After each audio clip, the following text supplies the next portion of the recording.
शरण जी महाराज हैं, जो स्वामी जी के शिष्य हैं, उन्होंने कहा कि यदि आज्ञा हो तो मैं जनकपुर का दर्शन करने जाऊं। तो इस बात को सुनकर के स्वामी जी बड़े प्रसन्न हुए। कहा भैया बहुत अच्छी बात है, आप मिथिला धाम जाइए और वहां जाकर के हमारी किशोरी जी को दंडवत करना और मेरी प्रार्थना सुना देना। इस तरह से स्वामी जी ने श्री राज किशोरी जी के लिए अपना निवेदन किया। सुनत बचन बोले करजोरी, करती सिया मनोरथ पूरी, आप स्वयं भ्राता अनुरागी, विनवत सदा प्रेम रस पागी। जो सीता शरण जी थे, कहा उनके वो गुरुदेव थे, कहा प्रभु श्री राज किशोरी जी तो आपकी है, आपकी सेवा में हमेशा संलग्न रहती हैं, आप उनके भैया हैं, फिर भी आप जो कह रहे हैं मैं प्रार्थना कर दूंगा। आपकी जो बहन है वो आपको कैसे भूल सकती। अब स्वामी जी का तो हृदय भर आता है, क्योंकि प्रेम है हृदय में भरा हुआ है। आप तो किशोरी जी के अग्रज हैं, है ना। इस तरह से सीताराम शरण जी महाराज गुरुदेव के चरणों में प्रणाम करते हुए मिथिला धाम की यात्रा के लिए चल देते। इसके बाद स्वामी जी महाराज की जो ट्रेन थी, वास्तव में अनुमान वही पहले कोयला से चलता, अर्धरात्रि के समय पर थी। संग में राम गोविंद सुहावन, पहुंचे जाए बनारस पावन। उस गाड़ी में बैठ करके अयोध्या से और बनारस पहुंचते हैं। वहां काशी विश्वनाथ की नगरी में पहुंच करके भोलेनाथ का दर्शन करते हैं। काशी की बड़ी महिमा है। वहां जाकर के 80 घाट पर जब आते हैं तब वहां पर रघुवर गोपाल, कोई एक संत थे, वो मिलते। उन्होंने आकर स्वामी जी के चरणों में दंडवत किया और उन्हें ले जाकर के अपने आश्रम में आसन देते। श्री रघुवर गोपाल जी सहज स्नेही संत, देखत श्री गुरुदेव को माने भाग्य अनंत, अपना सौभाग्य समझते। फिर इसके बाद चूंकि काशी में सुरसरी तीर जाए फिर नावा, स्वामी जी 80 घाट पर रुके और वहां पर जाकर के श्री गंगा जी के चरणों में प्रणाम करते हैं। अपने शिष्यों को भी प्रणाम करने को कहते हैं। वहां पूजा पाठ किया और वहां पर सुंदर फलहार भी करते हैं। जब शाम का समय जब हुआ तो कुछ संत लोग आते हैं और स्वामी जी को ले जाकर के विश्वनाथ जी महाराज का दर्शन करवाते हैं। काशी विश्वनाथ जगन्नाथा, देखत सबई नवायो माता। स्वामी जी भगवान शंकर जी का विग्रह देख करके उनके हृदय में प्रेम भर आया, उनके नेत्र सजल हो गए और भगवान शंकर के चरणों में प्रणाम करते हैं। जो साथ में राम जी थे और गोविंद दास जी थे, इन्होंने स्वस्तन वाचन किया और इसके बाद स्वामी जी जब भाव में भूल गए अपने आप को और उनकी स्थिति ऐसी हो गई जैसे गिरने वाले हों, तो गोपाल दास जी जो पास में थे उन्होंने संभाला और संभाल करके जगमोहन में बैठाया। किसी तरह से वो अपने स्थिति में आए। इसके बाद गुरुदेव की आज्ञा पा करके और वहां से चलते हैं और कहाँ पहुंचते हैं, अन्नपूर्णा। अन्नपूर्णा कोई सदन है, वहां पहुंचते हैं। अन्नपूर्णा महारानी, उनका दर्शन करते हैं। विश्वनाथ जी के मंदिर में जब जाते हैं, पुनः रात्रि का समय है, तो वहां घंटे घड़ियाल बज रहे, माने आरती हो रही है। नीरांजन सभी खड़े जोड़ निज हाथ, माने आरती का समय है। श्री नरसिंह सिया राम जी, हनुमत तुलसीदास, राम नाम महिमा लखे जहां खिलाए घास। फिर इसके बाद नरसिंह सिया राम जी महाराज, माने हनुमान जी महाराज को तुलसीदास जी के जब दर्शन हुए थे, वो जहाँ कथा रोज होती थी उधर जाकर के दर्शन करती है। उसका दर्शन करने के बाद एक श्री घनश्याम दास जी महाराज आते हैं, श्री स्वामी जी का दर्शन करके बड़े प्रसन्न होते हैं। उन्होंने काशी पीठ का महत्व क्या है ये सुनाया।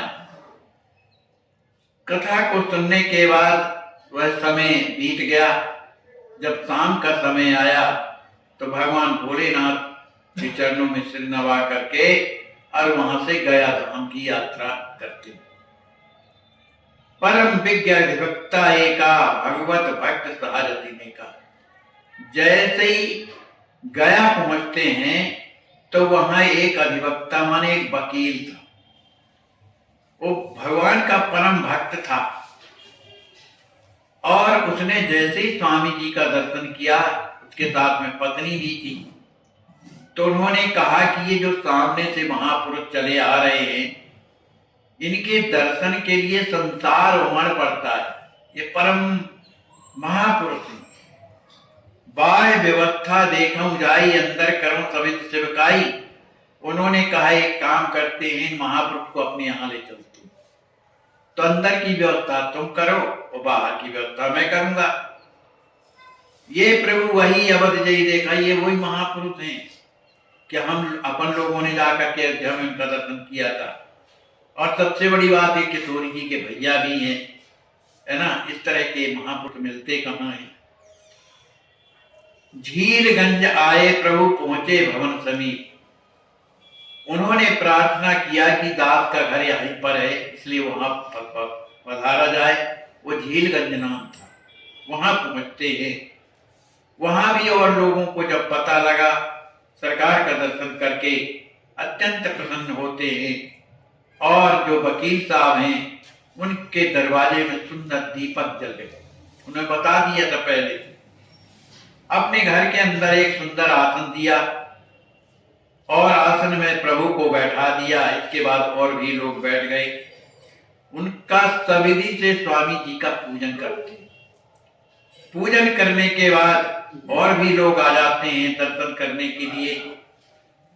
अत्यंत विनम्रता के भाव में स्वामी जी की प्रसन्न मुद्रा को देख करके और लोग कहने लगते हैं, वकील साहब स्वयं कहते हैं कि हे नाथ, ये तो हमारा कोई पूर्व जन्मों का भाग्य है कि आप कृपा करके इस घर में पधारे।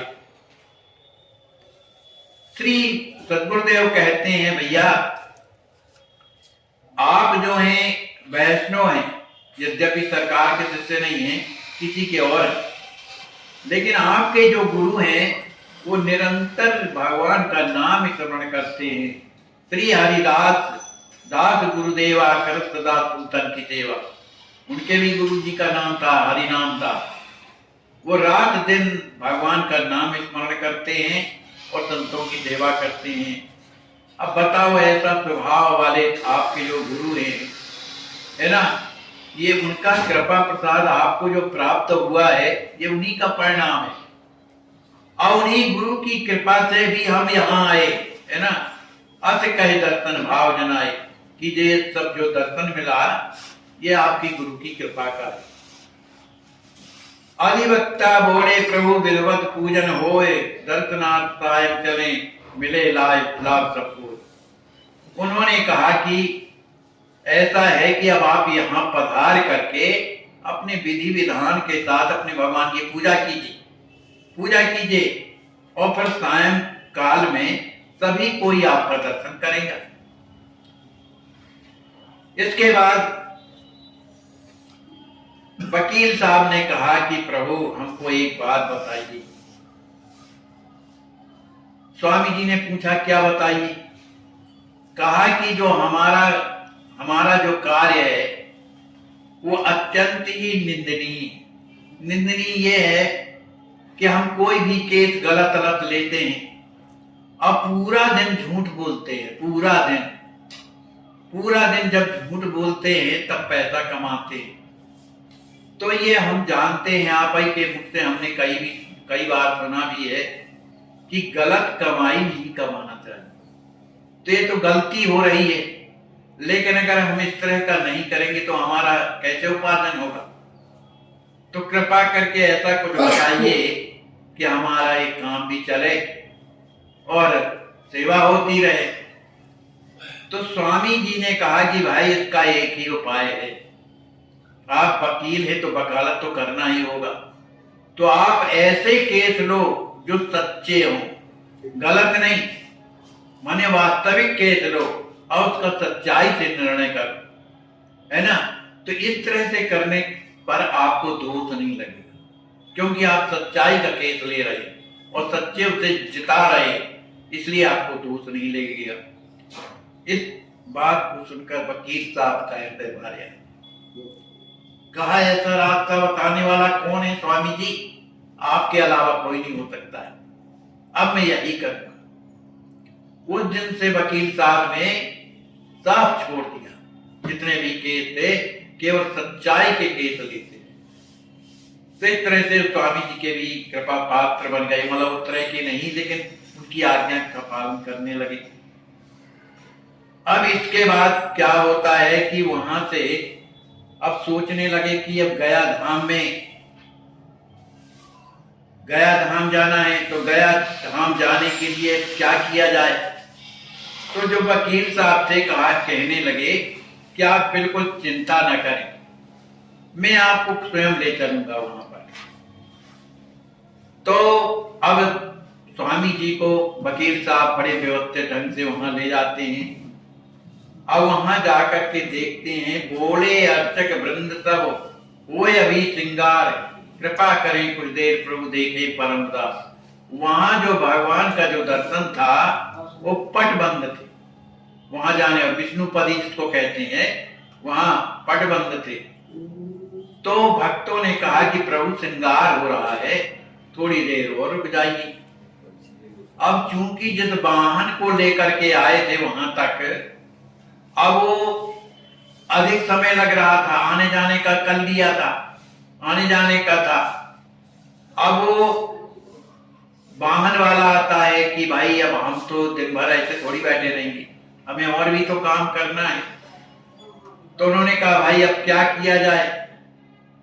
तो अंदर से कुछ भोग लाए और वो दिया गया, तो स्वामी जी ने थोड़ा सा ले लिया। इसके बाद मैथिली रमण महाराज जो थे उनको दिया स्वामी जी ने कि सबको वितरण कर दिया। जिस समय विश्वनाथ जी का मंदिर का दर्शन करने गए थे उस समय शंकर जी का दर्शन तो किया, लेकिन न उन्हें प्रसाद मिला न चरणामृत मिला। तो अब सरकार से कह रहे हैं कि स्वामी जी भले शंकर भगवान को लोग दानी कहते हैं, लेकिन हमारे समझ में नहीं आता, ये राम जी कहते हैं। हमें तो लगता है शंकर भगवान जैसे तो कंजूस कोई है ही नहीं।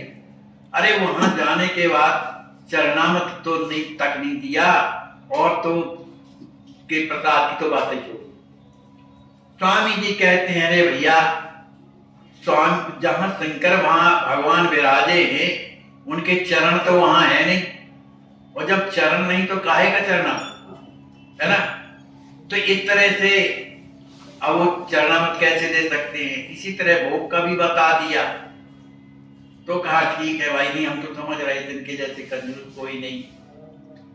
अब इसके बाद जब यहाँ पर गया में आते हैं और पर्दा बंद हो गया है, उनके पास मैथिली रमण जी जाते हैं और कहते हैं भैया कृपा करो दर्शन करवा दो।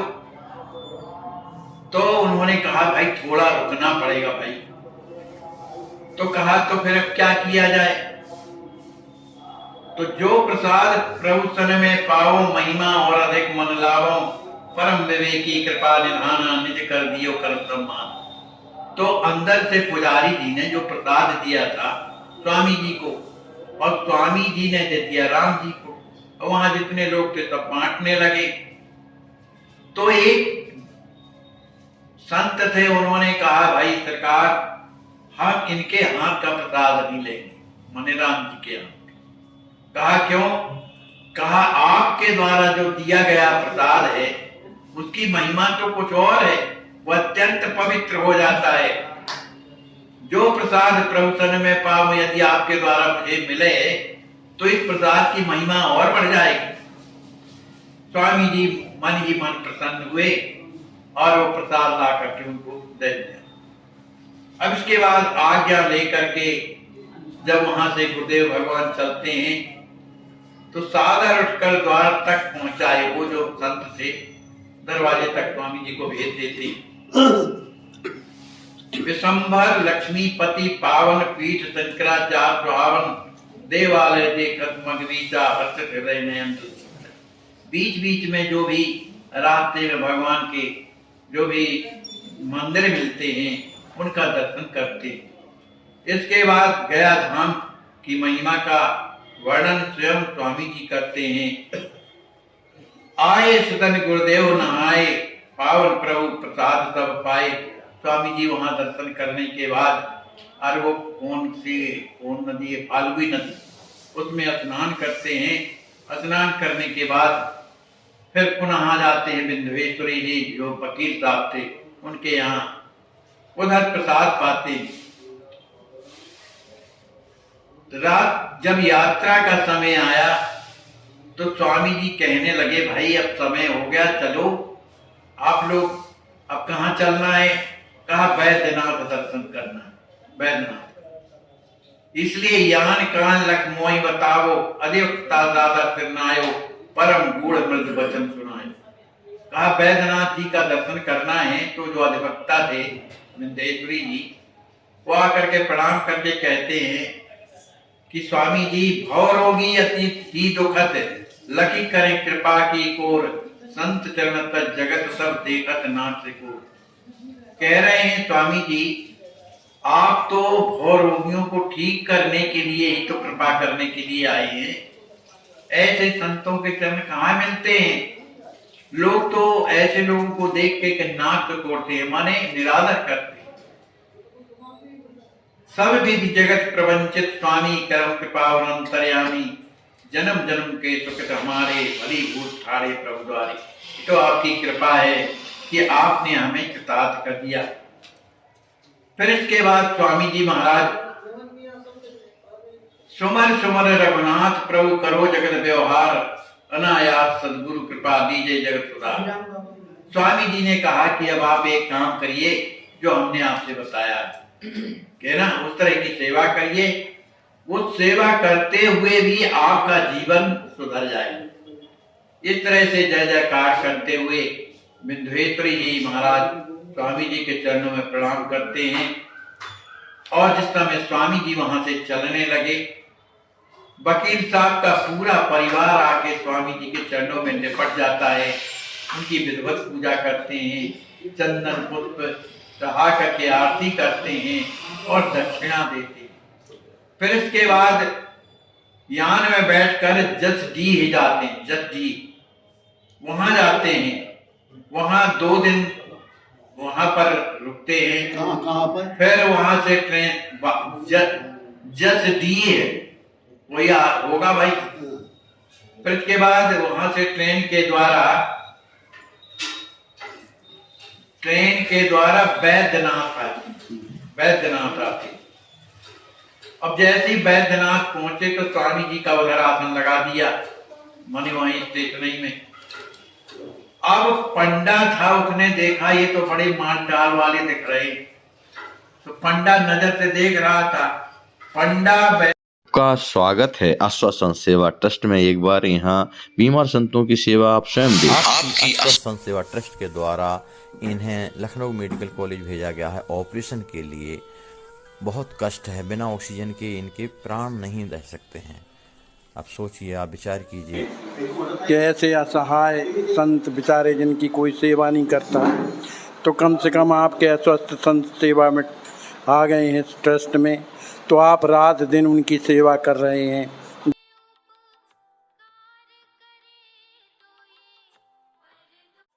आपकी आश्वासन सेवा ट्रस्ट के द्वारा इन्हें लखनऊ मेडिकल कॉलेज भेजा गया है ऑपरेशन के लिए।